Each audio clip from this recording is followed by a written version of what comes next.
జగన్మోహన్ రెడ్డి గారు తెలంగాణ వెళ్ళాడండి. తెలంగాణగా ఆంధ్రప్రదేశ్ కాదుగా.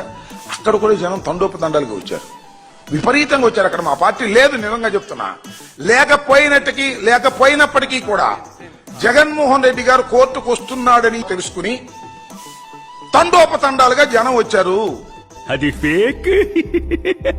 అక్రమాస్తుల కేసులో వైసీపీ అధ్యక్షుడు జగన్ 6 ఏళ్ల తర్వాత హైదరాబాద్ సిబిఐ ప్రత్యేక కోర్టు ముందు హాజరు అయ్యారు. గన్నవరం నుంచి ప్రత్యేక విమానంలో బేగంపేట్ ఎయిర్పోర్ట్ కు చేరినప్పటి నుంచి కోర్టు దగ్గర వరకు వైసీపీ కార్యకర్తలు అలాగే జగన్ అభిమానులమని చెప్పుకున్న వారు నానా హడావిడి చేశారు. ఇంకేముంది, జగన్ ని చూడ్డానికి భారీగా జనం వచ్చేశారని బ్లూ మీడియా ప్రచారం చేసుకుని సంబరం పడింది, చంకలు గుద్దుకుంది. చేసిన రచ్చ వెనుక పెద్ద కుట్రే ఉందని జోరుగా చర్చ జరుగుతోంది.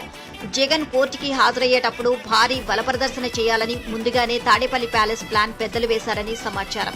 అందులో భాగంగానే ప్రతి జిల్లా నుంచి కీలక నేతలకు ఆదేశాలిచ్చి జనాన్ని పంపారని వినిపిస్తోంది. ఇప్పుడు ఎక్కడ కొట్టాలరా నిన్ను? కొట్టకుండా పనే మార్గం లేదా? ఉంది. మాట తప్పుతున్నారు. నీలాంటి ఎదల దగ్గర కూడా మాట మీద నిలబడతారేంట్రా?